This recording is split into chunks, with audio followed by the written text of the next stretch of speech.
yafqahu qawli. Assalamualaikum warahmatullahi wabarakatuh. Bismillahirrahmanirrahim. Alhamdulillahi rabbil alamin. Wassalatu wassalamu ala syarfil anbiya wal mursalin. Habibina maulana qudwatina uswatina sayyidina Muhammadin wa ala alihi washabihi ajma'in. Subhanaka la ilma lana illa ma 'allamtana innaka antal alimul hakim. Wa la hawla wa la quwwata illa billahil aliyyil azim. Assalamualaikum warahmatullahi wabarakatuh. Sahabat channel Santri Kampung TV, bagaimana kabarnya hari ini? Semoga kita selalu diberikan kesehatan oleh Allah SWT, diberikan nikmat iman, Islam, rezeki yang halal, thayyiban, rezeki yang barakah dan berlimpah. Sahabat channel Santri Kampung TV, mari kita simak tazkirah dari Ustadz Azhar Idrus. Semoga apa yang beliau sampaikan menjadi ilmu yang manfaat. Amin amin ya rabbal alamin. Tidak membuang masa, jom kita play bersama. Let's go. Alhamdulillah, kita sambung pengajian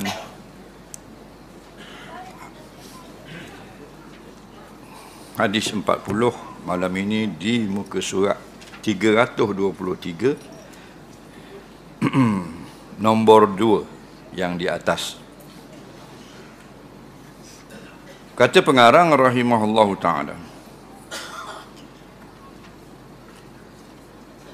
beberapa contoh bid'ah di antara ulama Islam yang menerangkan beberapa bid'ah yang dilarang. Meminta kepada Allah melalui orang mati. Bernazar untuk melakukan sesuatu di kubur orang yang tertentu yang dianggap sebagai keramat atau wali.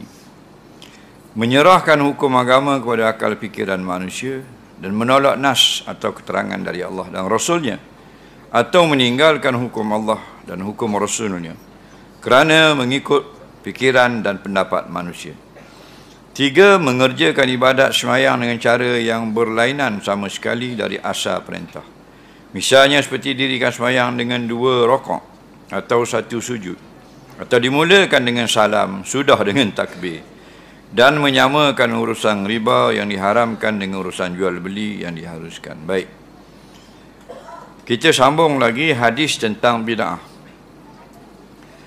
Bid'ah artinya perkara yang tidak ada contoh pada zaman Nabi. Bila benda tu tak ada contoh zaman Nabi, bid'ah. Contohnya, tidak ada pada zaman Nabi azan menggunakan speaker, mikrofon. Maka perkara itu bid'ah. Dah boleh tak pakai mikrofon? Kan dia dah bid'ah. Maka nak tahu boleh atau tidak, ada tak kebenaran agama, ada tak kerosakan yang dibawa oleh perkara bid'ah tersebut. Kalau ada kebenaran, bid'ah itu dibenarkan. Jadi kalau ada larangan-larangan secara umum, bid'ah itu dilarang, atau merosakkan, maka ia dilarang. Jadi bid'ah yang dibenarkan, bid'ah yang dilarang. Al-Quran ditulis dengan tulisan yang cantik-cantik, dibukukan dengan lawa, ada air, gambar warna-warni, kulitnya cantik dan sebagainya. Tak ada pada zaman Nabi lagu tu. Semua ditulis atas kulit kambing, ditulis atas batu, daun dan kayu. Jadi masuk abad yang ketiga Hijrah, mushaf ni sangat-sangatlah dibukukan dengan cantik. Itu dianggap bid'ah oleh ulama. Adakah larangan agama? Tak ada. Maka bid'ah itu dibenarkan. Okey. Zaman Nabi SAW ada orang yang, ada tak orang buat pertandingan ratu cantik? Pertandingan menari laki-laki dan perempuan, ada? Tak ada, bid'ah. Sama macam mikrofon bang tadi, bid'ah. Ada tak larangan pada agama menari-nari di hadapan khalayak ramai begitu? Ada, maka bid'ah itu yang dilarang. Okey. Dia buat contoh bid'ah di sini ialah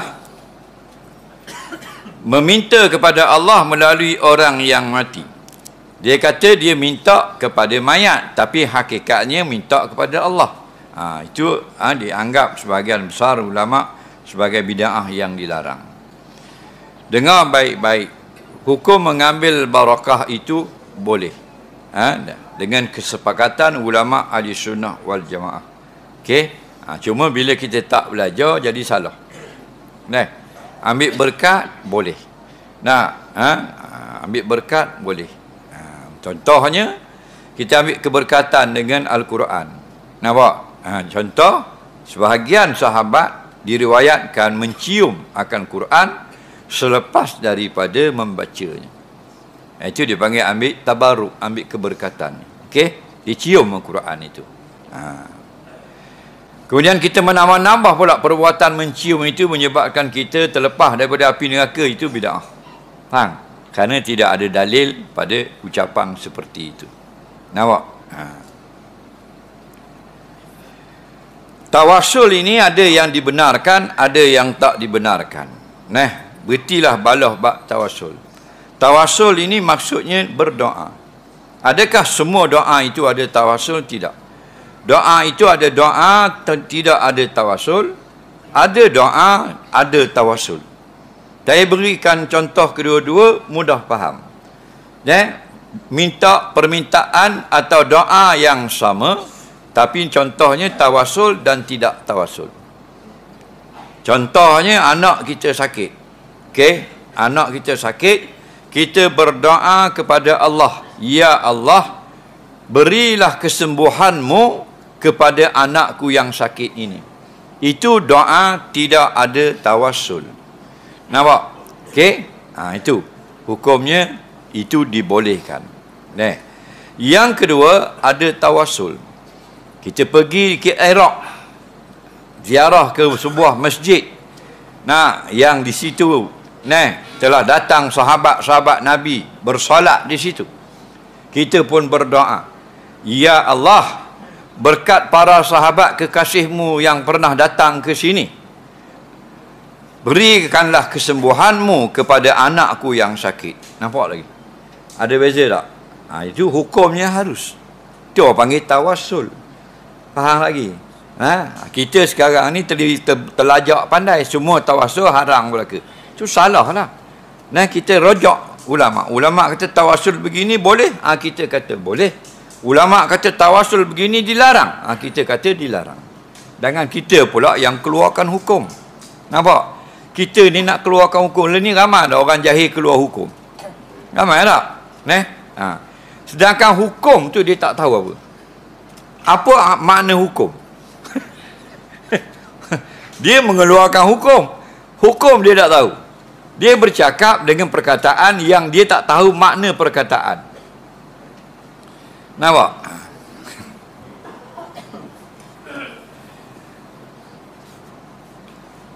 Hukum dia hukum. Ini ramai orang mengatakan haram, sesat, makruh. Dia cakap hukum. Apa makna hukum? Ma makna al-hukmi. Apa makna hukum? Pilih istilah, apa dia?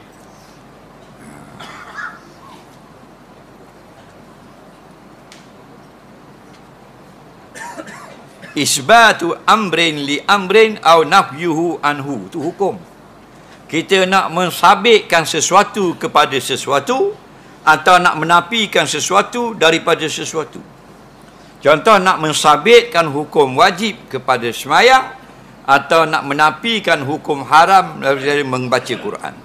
Itu panggil hukum. Kita mengeluarkan hukum, nak isbatkan sesuatu atau nak menafikan sesuatu. Faham?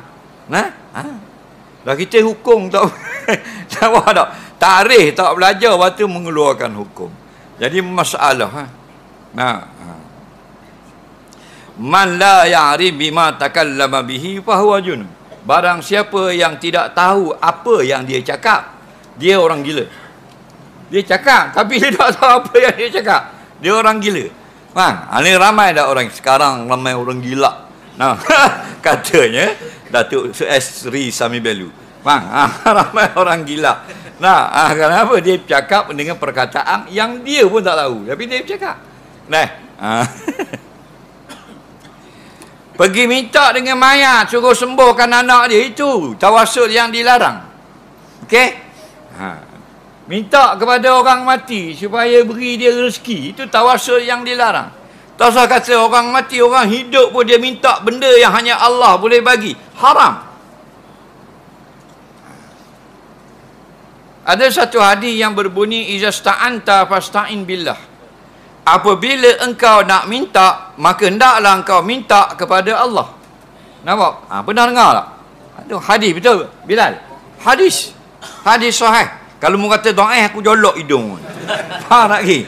Artinya kalau balik bahasa terjemah Melayu, izasta'anta, bila kau nak minta pertolongan, fasta'in billah, maka mintalah tolong dengan Allah. Apa makna dia? Makna tu kita nak belajar. Terjemah tak jangan, bahaya. Faham? Kalau terjemah ni kamu kira boleh mengeluarkan hukum, boleh bercakap, semua orang kampung adalah imam mujtahid. Faham? Kalau terjemah dah kita boleh cakap hukum, semua orang tak wajib ngaji dah lah. Faham lagi? Nah, dah kena belajar. Nah, ada 35,000 atau 40,000 orang ahli hadis. Hampir tak sampai 1,000 yang pakai. Nampak? Puluh ribu lagi hanya menghafal hadis. Mereka tidak pakai, tidak mengetahui hukum-hukum yang terselit di celah-celah ucapan Nabi SAW. Faham lagi? Itu muhaddisin, al-hafiz dan sebagainya. Minta dengan orang mati. Nah, begini. Maksud hadis ni, izasta'anta fasta'in billah. Apabila kau nak minta, mintalah dengan Allah. Ada dua makna. Makna yang pertama, kalau perkara yang hanya Allah boleh bagi, manusia tak boleh bagi pada adat sandarannya, maka inilah yang dilarang kita minta kepada manusia. Hanya mesti minta kepada Allah. Tapi kalau perkara yang manusia boleh bagi dengan izin Allah, maka itu boleh kita minta dengan manusia. Bukan makna tak boleh. Kerana ramai orang tafsir sendiri, dia kata haram meminta tolong dengan makhluk. Tak ke binang jadinya tu. Faham? Tak ke habis rosak, habis makna agama. Haram minta tolong dengan makhluk. Nah, sedangkan Nabi minta tolong. Masa nak berlaku peperangan minta tolong hantar dengan kabilah-kabilah untuk menyembelahi Nabi dalam peperangan menentang Yahudi dan musyrikin. Sebahagian kabilah-kabilah itu bersetuju, ada yang tak bersetuju. Nabi pergi minta tolong. Bukan maksud tak boleh minta tolong kepada makhluk. Maksudnya perkara yang boleh makhluk bagi pertolongan harus kita minta tolong. Tapi perkara yang makhluk tak boleh tolong, haram minta dengan makhluk. Contoh, bolehkah manusia menghidupkan orang yang mati? Tak boleh. Bolehkah manusia memberi zuriat? Tak boleh. Bolehkah manusia memberi rezeki? Tak boleh. Jangan minta daripada makhluk. Itu dilarang minta. Minta dengan Allah tu. Manusia boleh tak panjangkan umur orang lain? Tak boleh. Dia pun pendek umur bawah tanah. Faham? Yang boleh panjangkan umur Allah. Maka minta dengan Allah, jangan minta dengan manusia. Okey? Tapi kalau kita nak usung gerai, tak larat nak akad seorang, panggil orang kampung 30 orang boleh akad gerai. Gazebo lah ni orang panggil. Dulu gerai. Nampak? Belagak tak lebih. Dulu gerai panggil ni gazebo. Faham? Nak akad gerai tu seorang tak nak pagi 2-30 orang minta tolong, boleh tak? Boleh minta tolong, harus. Faham? Itu maksudnya. Benda yang makhluk tak boleh tolong, jangan minta, melainkan minta dengan Allah. Itu maksud dia. Kita baca hadis terus tu baik patuah dalam Facebook. Haram minta tolong dengan makhluk. Faham lagi? Pula dah pening kepala hak tukar baca. Hak dah aja dengar, like, share. Faham? Benda hak dia pun tak faham. Bukan kita tawasul minta dengan orang mati. Kita sebut keberkatan sahabat Nabi yang disemadikan di sini. Ya Allah, faham? Kurniakanlah aku zuriat. Pokoknya harus. Yang dilarang tawasul minta kepada orang yang telah mati. Hai orang mati. Nampak? Bini aku sakit dekat nak mati, janganlah dia mati. Hak dia minta tu bang tanah dah. Mati dah. Itu salah. Bernazar untuk melakukan sesuatu di kubur orang yang tertentu yang dia anggap sebagai keramat atau wali. Baik. Keramat wujud tak? Keramat tu wujud lah. Keramat tu apa? Keramat tu kuih. Kayu keramat. Okey. Tu Terengganu dipanggil keramat. Dah. Asalnya perkataan Arab karamah. Okey, karamah makna kemuliaan. Kemuliaan. Wujud tak kemuliaan karamah tadi? Wujud. Kerana apa? Kerana ada dilihat dengan musyahadah. Lalu dinukilkan, ditulis oleh orang-orang yang melihat dalam kitab-kitab. Nah, ada tak cerita-cerita tentang karamah yang bohong? Ada banyak. Sedap sangat, seronok sangat, zuk sangat, akhirnya berbohong. Nawi sedap cerita. Itu kita tak nafikan. Tapi yang berlaku. Alhamdulillah, kita telah menyimak tazkirah dari Ustaz Adri Idrus. Semoga apa yang beliau sampaikan menjadi ilmu yang bermanfaat, ilmu yang barakah, ilmu yang bisa kita amalkan di kehidupan kita sehari-hari. Dan bagi tuan-tuan sekalian yang baru bergabung di channel kami, mari kita subscribe biar tidak ketertinggalan informasi atau tazkirah terkini dari Ustaz Adri Idrus. Kita mengaji bersama di channel kami di Santri Kampung TV. Kita mencari ilmu, menambah ilmu tentang wawasan keagamaan, hukum-hukum Islam dan lain-lain sebagainya. Cukup sekian saja dari kami. Manakala ada kesalahan dan kekurangan, kami sebagai manusia biasa tidak luput dari salah dan lupa. Mohon maaf yang tiada batasnya. Akhirul kalam, ihdinas siratal mustaqim. Assalamualaikum warahmatullahi wabarakatuh.